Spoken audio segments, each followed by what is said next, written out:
you want to deepen and strengthen your relationship with God? Do you want a better understanding of the Bible? Then join us for the next few minutes as we study God's Word together on the Christ-Centered Woman's Podcast with your host, Jessica Ham.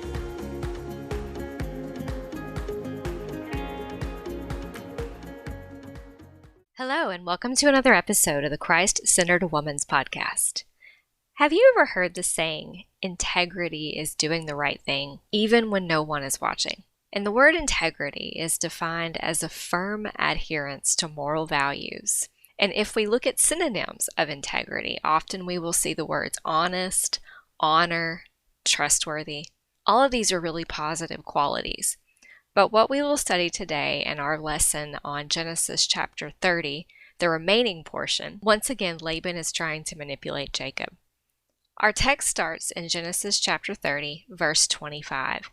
We see that Rachel and Jacob have Joseph, and after serving Laban for 14 years to pay off his debts of marrying Laban's daughters Leah and Rachel, Jacob tells Laban that he is ready to go back to his home country of Canaan. Laban in verse 27 is starting to ask Jacob to stay because Laban knows God has helped Jacob prosper, and as a result, Laban reaped the benefits of Jacob being there. As we continue in the chapter, in verse 31, we see that Laban continues to try to negotiate with Jacob. He does not want him to leave. He wants to know what he can give Jacob. So Jacob comes up with a plan, and we see this in verses 32 and 33. Jacob tells Laban to let him go through Laban's sheep, lambs, and goats. And what Jacob says is he's going to take out the ones that are speckled and spotted, and Jacob will take those. And then Laban will get the ones that are not speckled or spotted.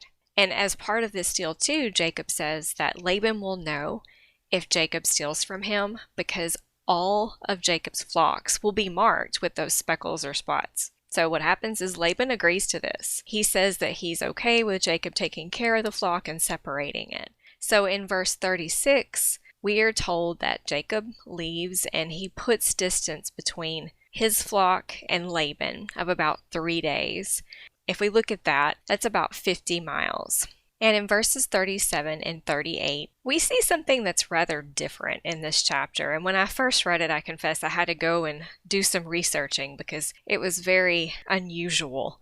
What he does is he takes rods or sticks of green poplar and almond and chestnut trees. What he does is he peels white strips and exposes the white in the rods or the sticks. And then he places these in the gutters of the watering troughs. And this is where the flocks usually come to drink. And if we keep reading in verse 38, we learn why Jacob does this. He does this as a way to get the animals to conceive. So as they're coming towards the sticks and they're coming to the trough to get their water, this is where the animals breed. And Jacob is doing this to make sure that the flocks keep prospering. Now, there are a lot of things in the Bible that are mentioned and we may not understand, and I think verse 40 is definitely one of those where it says, "Then Jacob separated the lambs and made the flocks face toward the street, and all the brown and the flock of Laban. But he put his own flocks by themselves and did not put them with Laban's flock." If you look this up and research it, there's a lot of different opinions about why this happened. And I'm one, I don't like to go off of people's opinions. I take the stance, we don't know why he did this. Obviously, Jacob did this for a reason.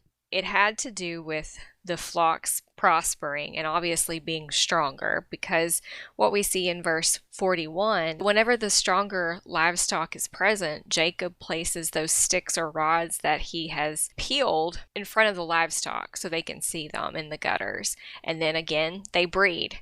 But if the flocks were feeble, he does not put the rods in. And so what ended up happening as these flocks continued to breed, the ones that are weaker became Laban's, and the ones that were stronger were Jacob's. In verse 43, as a result, we see that Jacob becomes very prosperous, and he has large flocks, many male and female servants, and also camels and donkeys. And we'll learn more about the jealousy that will ensue with Laban's family as a result of Jacob becoming so prosperous. The big takeaway from verse 43 is, again, irregardless of whatever reason Jacob had for facing the animals a certain way, what we have to really take into account here is this was God's doing for Jacob to prosper. And Jacob, we saw, was a very hard worker. Obviously, he served Laban for 14 years, and Laban admitted he did not want him to leave because Laban knew that Jacob had God on his side, but he was also a hard worker.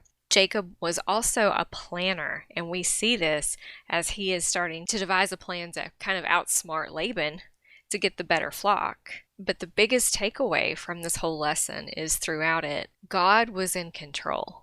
And we'll see as we keep reading through Genesis in the next chapter, we'll see that God definitely was in control here and wanted Jacob to do well. But remember that Jacob was successful all because of God.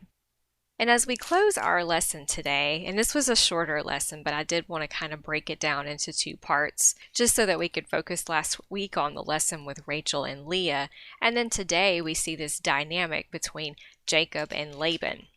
And as we conclude, the verse that I want to focus on comes to us from Proverbs 16, verse 9.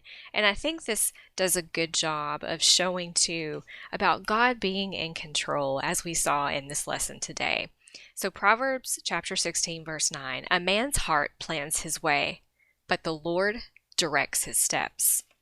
And a question I want to leave you with before we close is, how do you respond when people try to manipulate you?